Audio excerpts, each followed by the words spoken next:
은혜로운 찬양 하나님께서 기뻐 받으실 줄로 믿습니다. 할렐루야.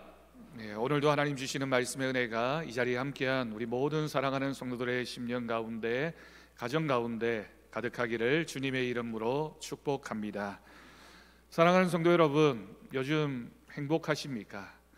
우리가 행복하느냐라는 질문을 받게 되면 행복이 과연 뭘까? 나는 어떤 면에서 행복한가? 라는 생각을 하게 됩니다. 그럼 행복은 어디에 있을까요?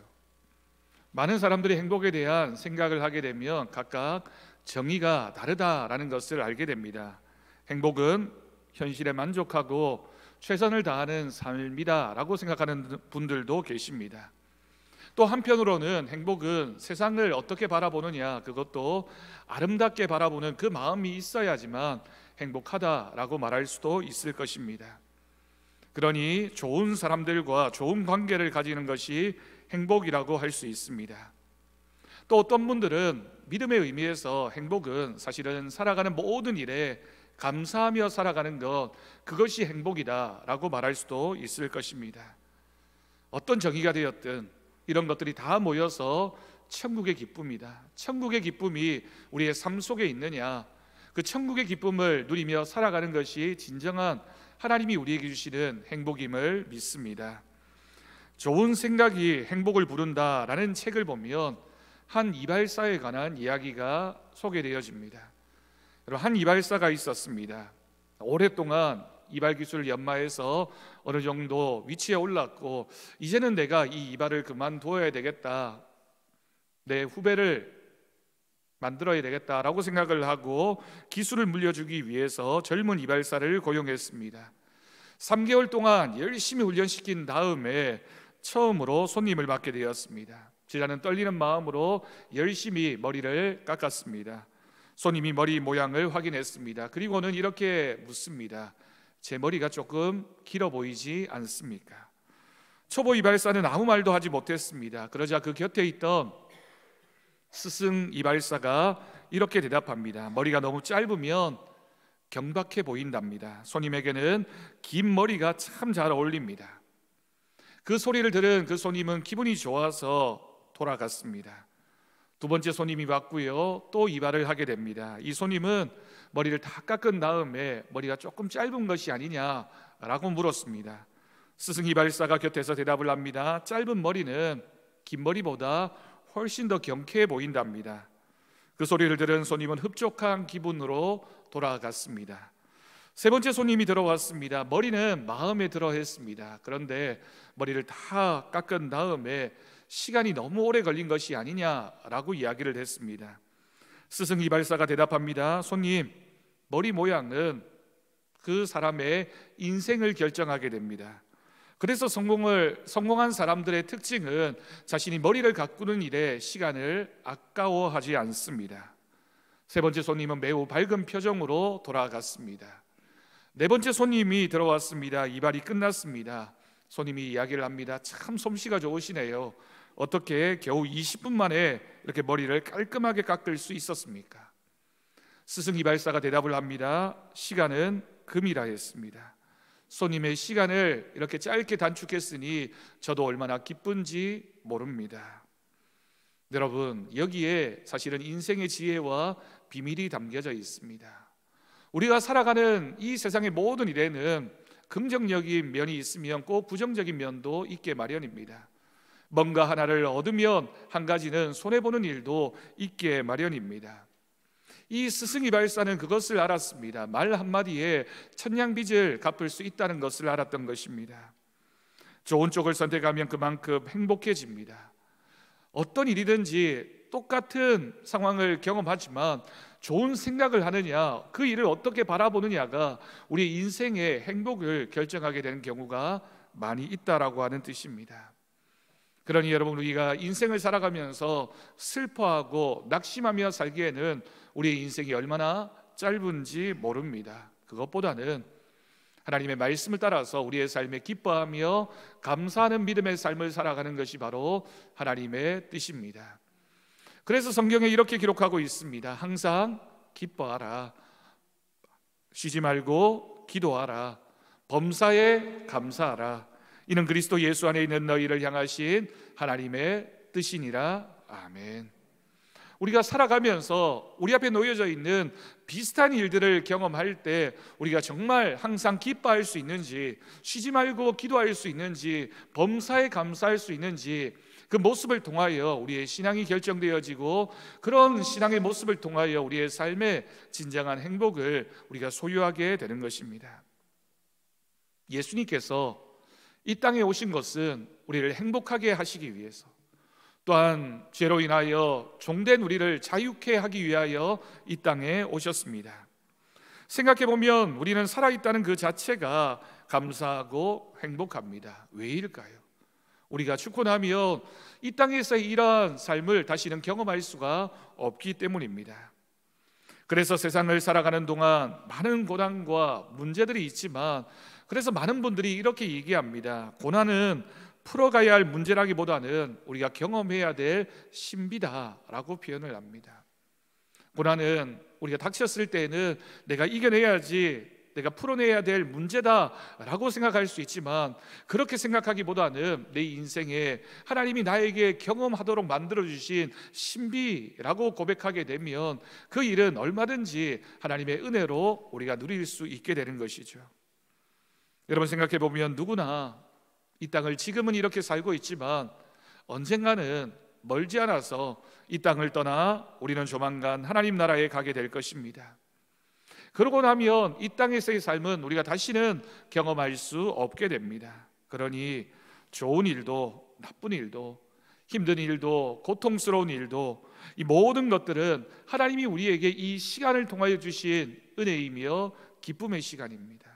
짧지만, 누구나 할 것 없이 짧게 느껴지는 우리의 인생이지만, 그러나 하나님이 주신 선물이라고 생각한다면 우리가 경험하는 많은 것들, 그 모든 것들에 대한 우리의 생각도 분명히 달라지게 될 것입니다.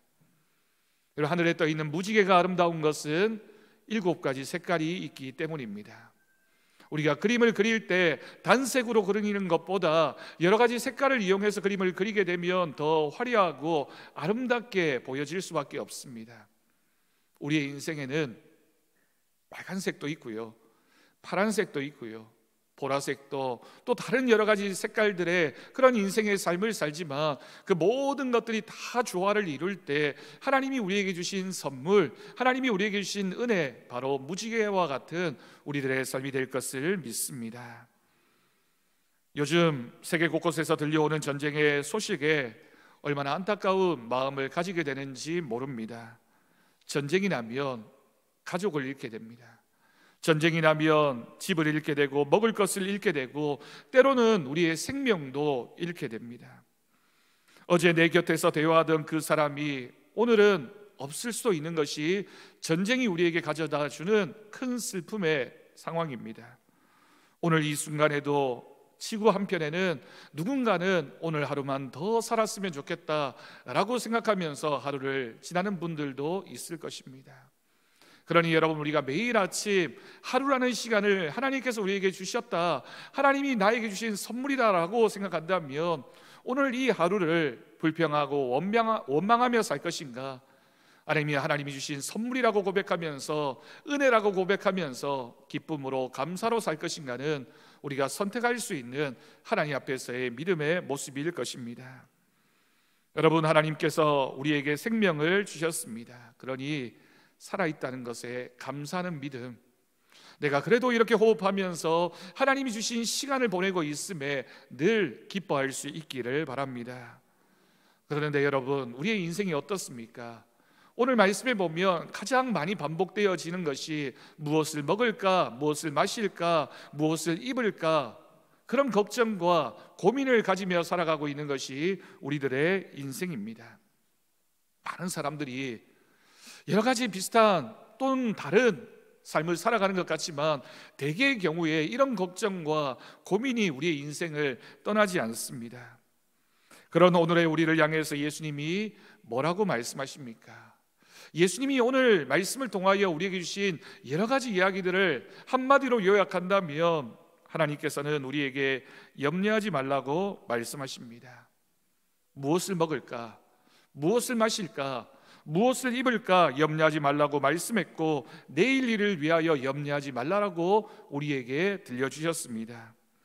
여러분, 염려와 근심은 피조물인 우리가 짊어지며 가고 있는 짐과 같습니다. 우리는 이 땅을 사는 동안 여러 가지 종류의 짐을 지는데 그 짐의 대부분은 염려와 걱정입니다. 그리고 그 짐을 지면서 고단하다고 생각하고 남과 비교하면서 내 삶이 저 사람보다 더 무거운 짐을 지고 있다라고 생각하고 불평하기도 하고 원망하기도 합니다. 내 짐은 왜 이렇게 무거울까? 내 짐은 왜 이렇게 어려울까라고 생각하지만 그 짐의 본질은 사실은 걱정과 염려가 대부분입니다. 그런 우리를 향해서 예수님은 왜 염려하지 말라고 말씀하셨을까요? 우리가 이 세상을 살아가면서 지고 가는 그 짐을 내려놓을 수 있는 걱정과 염려를 없이 할 수 있는 방법, 그 방법이 오늘 말씀에 분명히 기록되어져 있습니다. 우리가 염려하지 말아야 할 첫 번째 이유는 염려는 불신앙의 표시이기 때문입니다. 여러분, 이 말씀을 기억하십시오. 염려는 불신앙입니다. 무엇을 먹을까, 무엇을 마실까, 무엇을 입을까 염려하고 근심하는 것은 우리를 먹이시고 우리를 마시게 하시며 입히시는 하나님의 사랑을 우리가 잊어버렸기 때문에 무엇을 먹을까, 무엇을 마실까, 무엇을 입을까 걱정하고 염려하면서 이 땅을 살아가게 되는 것이죠. 본문 26절 말씀을 다시 보십시오. 공중의 새를 보라, 심지도 않고 거두지도 않고 창고에 모아 들이지도 아니하되 너희 하늘 아버지께서 기르시다니 너희는 이것들보다 귀하지 아니하니야. 무엇을 먹을까, 무엇을 마실까, 무엇을 입을까 염려하고 근심하는 것은 공중의 새를 먹이시고 입히시는 하나님의 사랑을 우리가 잊고 사는 것입니다. 그래, 그 풀도 하나님께서 먹이시고 길러주시는데 하나님께서 공중의 새들보다 귀하게 만드신 사람, 그 사람을 어떻게 사랑하지 않겠느냐? 하나님의 사랑을 너희가 알고 있다면 왜 걱정하느냐, 염려하느냐라고 물으셨습니다. 이어지는 28절에서 32절까지의 말씀을 읽습니다. 또 너희가 어찌 의복을 위하여 염려하느냐? 들의 백합화가 어떻게 자라는가 생각하여 보라. 수고도 아니하고 길쌈도 아니하느니라. 그러나 내가 너희에게 말하노니 솔로몬의 모든 영광으로도 입은 것이 이 꽃 하나만 갖지 못하였느니라. 오늘 있다가 내일 아궁에 던져지는 들풀도 하나님이 이렇게 입히시거든 하물며 너희일까 보냐. 믿음이 작은 자들아, 그러므로 염려하여 이러기를 무엇을 먹을까, 무엇을 마실까, 무엇을 입을까 하지 말라. 이는 다 이방인들이 구하는 것이라. 너희 하늘 아버지께서 이 모든 것이 너희에게 있어야 할 줄을 아시느니라. 아멘. 여러분, 우리가 이 땅을 살면서 이 모든 일에 염려하고 근심하는 것은 들의 백합화와 들풀을 입히시고 자라게 하시는 하나님께서 들풀보다 귀하게 만드신 그 사람들을 입히시고 자라게 하시는 하나님의 사랑을 잊은 불신앙이라고 우리 주님께서 말씀하셨습니다. 여러분, 우리는 요즘 무엇에 걱정하고 무엇에 근심하며 살고 있습니까? 어렸을 적에 엄마 아빠의 사랑을 믿는 아기들은 아무 염려나 걱정을 하지 않습니다. 무엇을 먹을까, 무엇을 마실까, 무엇을 입을까 어린아이들은 걱정하지 않습니다. 엄마 아빠가 먹을 것과 마실 것과 입을 것을 줄 것이라는 것을 알고 있기 때문에, 믿기 때문에 엄마 아빠가 비록 가난한 형편이라 할지라도 아이들이 엄마의, 아빠의 상황을 바라보면서 걱정하고 염려하지 않습니다. 그런데 여러분, 우리 하나님은 어떤 분이십니까? 우리가 무엇을 먹을까, 무엇을 마실까, 무엇을 입을까 염려하는 것은 우리 하나님을 우리 가난한 부모님보다 더 못한 존재로 생각하는 것입니다. 아무리 가난해도 어린 자녀를 먹이고 입히고 그 필요를 다 채워주는 부모가 있으면 걱정하고 염려하지 않는데, 왜 우리는 이 땅을 살면서 이렇게 많은 걱정과 염려를 가지고 하나님이 그런 부모보다 못한 존재인 것처럼 살아가고 있느냐? 하나님이 우리에게 오늘 묻고 계십니다. 그러니 여러분, 이런 염려와 근심은 하나님에 대한 신앙이 없는 이방인들의 생각이고 믿음이 없는 사람들의 생각이며, 안타깝게도 오늘날 많은 현대인들이 그런 생각을 가지고, 특히나 그리스도인이면서도 이런 걱정과 염려의 무거운 짐을 가진 채 살아가고 있는 우리들의 현실입니다. 오늘 본문 32절 말씀을 보십시오. 이는 다 이방인들이 구하는 것이라. 우리는 이 땅을 살면서 먹을 것에 대해서, 입을 것에 대해서, 또한 우리가 마실 것에 대해서 그렇게 많이 걱정하고 염려하고 있는데, 우리 주님은 그런 걱정과 염려를 향해서 이것은 다 이방인들이 하는 것이다 라고 말씀하셨습니다. 두려워하고 염려하는 제자들에게 믿음이 작은 자들아 라고 예수님께서 책망하셨습니다. 여러분, 우리에게 믿음이 있습니까? 믿음이 있다면 걱정과 염려는 채우시는 하나님 앞에 맡기고 우리는 이 땅에서 어떻게 살 것인가를 고민하며 또한 그것에 대하여 충성하는 믿음이 되어야 할 줄로 믿습니다. 두 번째로 내일 일을 염려하는 것은 우리의 삶을 주관하시는 하나님의 섭리를 무시하는 교만이 우리 가운데 있기 때문입니다. 여러분, 이 말씀을 깊이 한번 생각해 보십시오. 걱정과 염려는 우리의 교만 때문입니다. 본문 34절에 이런 말씀이 있습니다. 그러므로 내일 일을 위하여 염려하지 말라. 내일 일은 내일이 염려할 것이요 한날의 괴로움은 그날로 족하니라.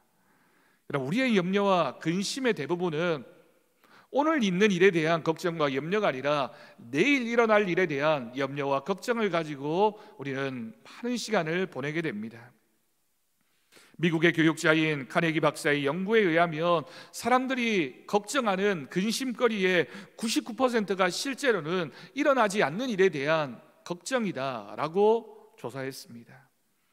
여러분, 결국 우리가 걱정하는 것은 일어나지 않는 내일, 일어날 가능성이 없는 내일에 대한 걱정과 염려를 가지고 우리는 그것을 끙끙대면서 살아가고 있다라고 하는 뜻입니다. 아직 걸리지 않은 병에 대한 근심, 걱정이 있습니다. 아직 일어나지 않는 사고에 대한 걱정과 근심이 있습니다. 아직 일어나지 않는 재난에 대한 근심과 걱정이 있습니다. 여러분, 우리가 인생을 살면서 참 많은 일에 걱정하고 근심했지만 대부분의 경우에는 일어나지 않은 일에 대한 걱정과 근심이 우리들의 그런 걱정의 내용이었다, 우리가 경험적으로 알고 있는 것입니다. 여러분, 이런 유명한 신앙의 격언이 있습니다. 염려는 하나님의 영역을 침범하는 것이다. 내가 지금 염려하는 것은 하나님이 우리에게 계획하시고 섭리하신 그 영역을 내가 침범해서 하나님의 그 계획을 침범해서 빼앗는 것, 그것이 걱정이고 염려이다 라고 하는 신앙 격언입니다. 우리의 내일은 전적으로 하나님의 손에 달려 있습니다. 우리의 내일은 하나님의 영역인데 왜 우리가 하나님의 영역까지 빼앗아가면서 내가 마치 그것을 걱정하고 염려하면 뭔가가 변화될 것이라고 생각한 채 살아가고 있느냐? 주님이 묻고 계십니다.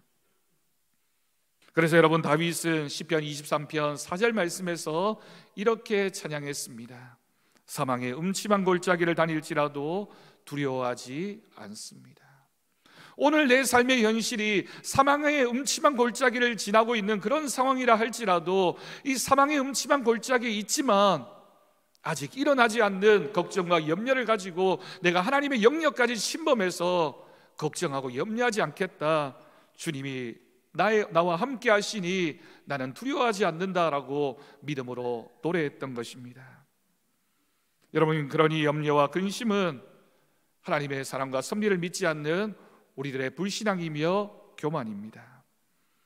우리는 내일을 모두 주님께 맡겨버리고 하나님의 선하신 섭리의 손길을 믿고 의지할 수 있기를 바랍니다.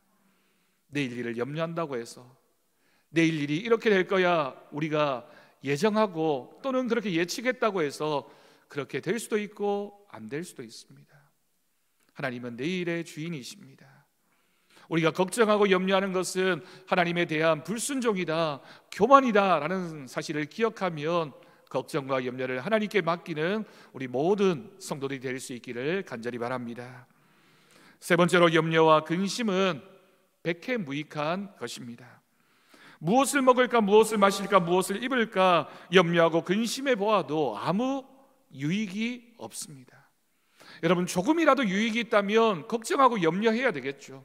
내가 걱정하고 염려해서 내일의 삶이 조금이라도 나은 쪽으로 갈 수 있다면 얼마든지 우리가 걱정하고 염려할 것입니다. 어떻게 하면 건강하게 오래 살 수 있을까 걱정하고 염려한다고 해서 여러분 건강해질 수 있습니까? 본문 27절을 보면 이런 말씀이 있습니다. 너희 중에 누가 염려함으로 그 키를 한 자라도 더할 수 있겠느냐. 여러분, 여기에 기록되어진 이 키라고 하는 단어는 우리의 신체적인 키, 그 키를 자랄 수 있게 하겠느냐라는 그런 뜻이기도 하지만, 원어적인 의미를 보면 이 키에는 수명이라는 뜻이 있습니다. 너희가 염려한다고 해서 너희 수명이 조금이라도 더 길어질 수 있겠느냐라고 하는 질문입니다. 오히려 반대로 건강 때문에 너무 걱정하고 염려하면 건강이 더 악화됩니다. 염려하고 근심하면 소화불량에 걸리고 불면증에 걸리고 신경쇠약에 걸리고 우울증에 걸리게 됩니다. 자꾸만 신경질이 나고 짜증을 내게 되어져 있습니다. 결국에는 웃음이 떠나버린 인생, 웃음이 없는 연약한 불행한 병자가 될 수밖에 없는 것이죠. 그런 인생의 모습을 지혜의 말씀인 잠언 17장 22절 말씀에 정확하게 이렇게 진단하고 있습니다. 마음의 즐거움은 양약이어도 보약이어도 심령의 근심은 뼈를 마르게 하느니라. 우리가 마음의 즐거움을 가지는 것은 우리의 삶에 기쁨이 되고 오히려 도움이 되는 보약과 같은 것이지만, 내가 내 삶을 바라보면서 근심하고 걱정하는 것은 오히려 너희 뼈를 마르게 하는데 왜 걱정하느냐 염려하느냐라고 하는 뜻입니다. 또한 욥기 17장 7절 말씀을 보면 내 눈은 근심 때문에 어두워지고 나의 온 지체는 그림자 같다라고 욥도 고백을 했습니다. 내가 근심하면, 어떤 일로 인해서 스트레스를 받으면 너의 눈도 어두워지는데 왜 걱정하고 염려하면서 그 건강을 잃어버린 채 살아가고 있느냐 질문하고 있는 것입니다. 염려와 근심은 결국 몸과 마음을 상하게 하고 뼈를 마르게 한다라고 했습니다. 존 루복이라고 하는 사람이 이런 말을 했습니다. 하루의 염려는 일주일의 노동보다 사람을 더 지치게 만든다. 여러분, 우리가 하루 동안 염려하며 걱정하면서 내 몸을 상하게 하는 것은 일주일 동안 고된 노동을 하는 것보다 더 그 사람에게 불이익이 된다라고 하는 뜻입니다. 염려와 근심은 더 무서운 점이 있습니다. 염려하고 근심하게 되면 결국에는 말씀을 죽게 만들고 신앙을 죽게 만들고 사람을 죽게 만드는 결과를 가져오게 됩니다. 마태복음 13장 22절 말씀을 보면 그 모습에 대해서 이렇게 기록하고 있습니다. 가시 떨기에 뿌려졌다는 것은 말씀을 들으나 세상에 그럼 무엇이 염려와 재물의 유혹의 말씀이 막혀 결실하지 못하게 된다라고 하는 겁니다. 우리가 걱정하고 염려하게 되면 하나님의 말씀이 들리지 않게 되고, 걱정하고 염려하는 것 때문에 내 마음밭에 말씀이 뿌려졌지만 그 말씀이 자라나지 못하게 하는 것을 방해하는 것은 너희 안에 있는 걱정 때문이다, 염려 때문이다라고 우리 주님께서 말씀하셨습니다. 여러분, 그러므로 이제 우리는 모든 염려를 다 주님께 맡겨버려야 합니다. 여러분, 맡긴다라고 하는 이 단어에는 던져버린다라는 의미가 있습니다. 내 염려를 내가 마지못해서 주님께 드리는 것이 아니라 홀가분하게 내 것이 아니니까 주님께 맡겨버리는 것, 그것이 바로 우리의 신앙의 태도입니다. 주님께 맡겨버리는 것이 무엇일까요? 여러분, 기도입니다. 내가 기도의 자리에 나와서 하나님 앞에 기도했습니다. 기도를 통하여 내 삶의 걱정과 염려를 하나님 앞에 맡겼습니다. 그런데 많은 신앙인들이 정말 안타깝게도 그 기도의 자리를 떠나면서 다시 그 짐을 챙겨서는, 그 걱정과 염려를 채워서는 내 삶의 자리로 돌아가게 되면 문제가 해결되지 않습니다. 하나님께 맡겨버린다는 것은 던져버린다는 것. 내가 기도했으니 그 기도의 결과는 하나님께 있음을 믿고 하나님 앞에 모든 것을 맡겨버리십시오. 그럴 때 하나님께서 우리의 삶의 모든 걱정과 염려를 떠나게 하실 줄로 믿습니다. 베드로전서 5장 7절 말씀입니다. 너희 염려를 다 주께 맡기라. 이는 그가 너희를 돌보심이라. 아멘. 모든 걱정과 염려를 주님께 맡기십시오. 주님은 우리를 돌보시는 분이십니다. 내가 끙끙대면서, 내가 불안해하면서 아무리 그것을 안고 있어도 해결되지 않습니다. 주님께 맡기면 주님이 그 모든 것을 돌보아 주시고 우리를 은혜로 채워주실 것을 믿습니다. 그렇다면, 이런 걱정과 염려를 다 맡겨버렸다면 우리는 무엇을 해야 할까요? 걱정과 염려를 다 맡겨버린 사람은 이제는 그의 나라와 그의 의를 구해야 합니다. 너희는 먼저 그의 나라와 그의 의를 구하라. 그리하면 이 모든 것을 너희에게 더하시리라. 아멘. 이 모든 것은 너희에게 필요한 먹을 것, 마실 것, 입을 것, 그 모든 걱정과 염려를 너희가 먼저 하나님의 나라와 하나님의 의를 구하며 내가 다 채워주겠다, 우리 주님이 말씀하셨습니다.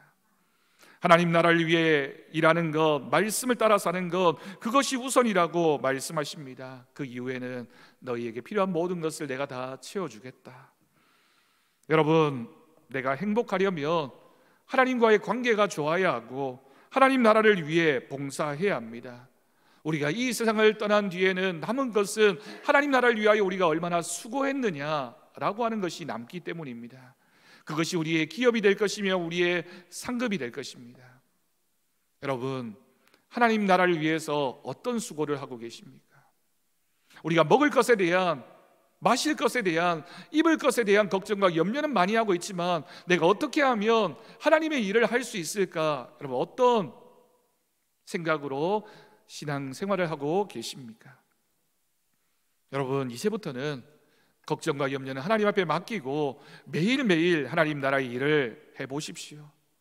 하나님 나라를 위하여 우리가 할 수 있는 일이 무엇일까요? 크고 거창한 일이 아니라 여러분, 한 영혼을 우리가 품고 기도하는 것도 하나님 나라를 위해 일하는 것입니다.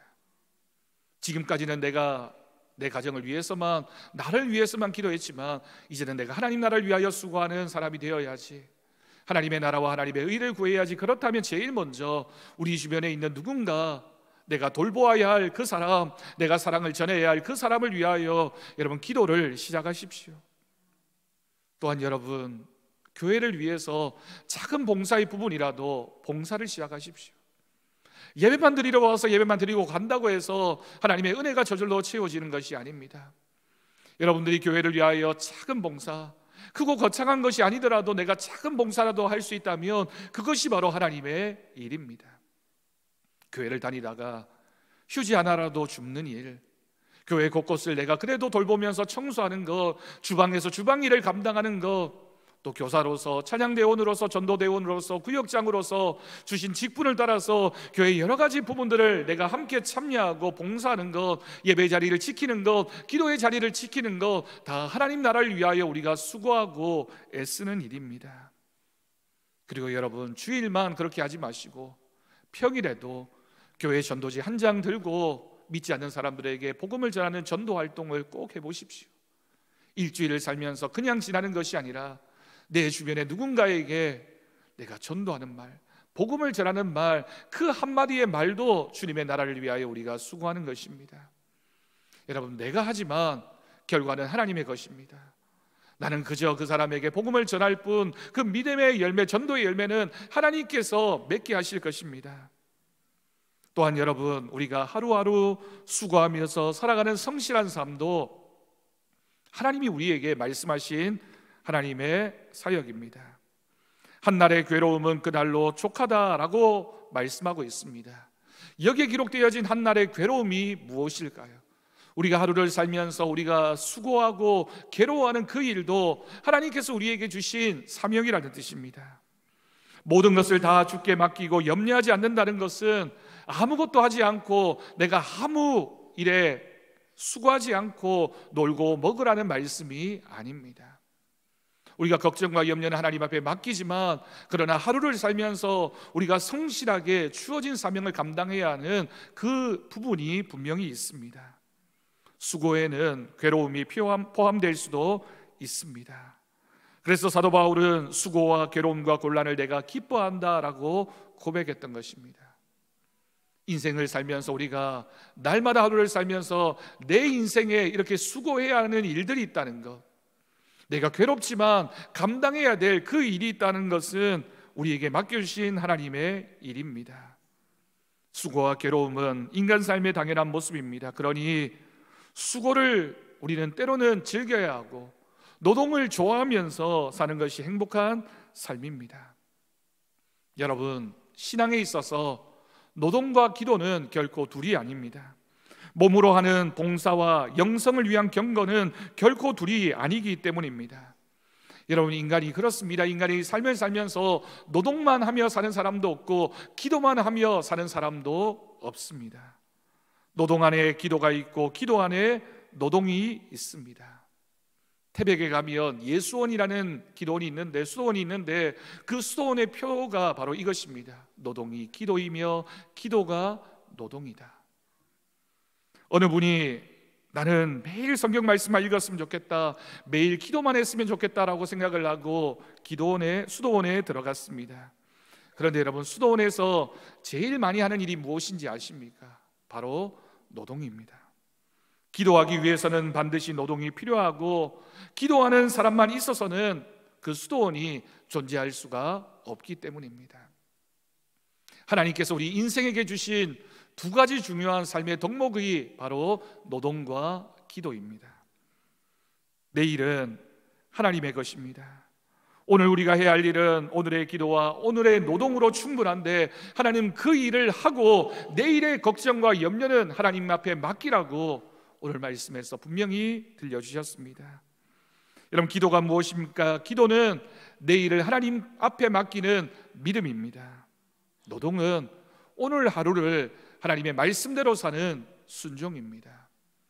그러니 우리가 신앙이라면 노동을 즐거워하고 기도를 즐거워해야 할 것이며, 기도하는 마음을 가지고 노동에 임하고 노동하면서 하나님 앞에 끊임없이 기도하는 믿음이 있을 때 그것이 바로 우리가 행복해질 수 있는 하나님의 뜻인 줄로 믿습니다. 여러분, 오늘 이 말씀을 기억하면서 열심히 삽시다. 우리가 2023년을 시작하고 10달이 지났고 이제 2달 정도 남았습니다. 이번 한 주간도 우리에게 찾아오게 될 것입니다. 이 땅에서 사는 동안 하나님이 우리에게 노동하라고 했으니 열심히 최선을 다해서 주어진 일들을 잘 감당하고, 그러면서 하나님 앞에 모든 걱정과 염려를 맡기는 기도함을 통하여 내일은 하나님의 것임을 믿고 그렇게 믿음으로 살아가면 하나님이 우리를 돌보아 주십니다. 우리와 함께 하시고 좋은 것을 주시며 우리의 모든 것을 채워주시는 하나님의 은혜가 있을 줄로 믿습니다. 우리 모든 더사랑교회 성도들은 노동하는 기도자가 되십시오. 기도하는 노동자가 되십시오. 그래서 하나님의 뜻을 이루어가는 거룩한 은혜가 우리의 삶에 가득하기를 주님의 이름으로 간절히 축원합니다. 기도하겠습니다. 하나님 아버지, 감사합니다. 오늘도 우리를 불러주셔서 이 예배 자리에 앉게 하시고 하나님 말씀을 통하여 우리는 행복하게 살아가기를 원하는 하나님의 뜻에 귀를 기울입니다. 걱정과 염려는 기도함으로 하나님 앞에 맡기게 하시고 오늘의 수고와 오늘의 괴로움을 감당하면서 늘 하나님의 뜻을 이루어가는 거룩한 열심이 우리의 삶이 되게 하여 주옵소서. 내일은 하나님의 것입니다. 오늘은 하나님 말씀대로 살겠습니다. 그 믿음이 우리의 믿음 되게 하여 주옵소서. 감사드리옵고 예수님의 이름으로 기도드립니다. 아멘. 감사 찬송 588장 함께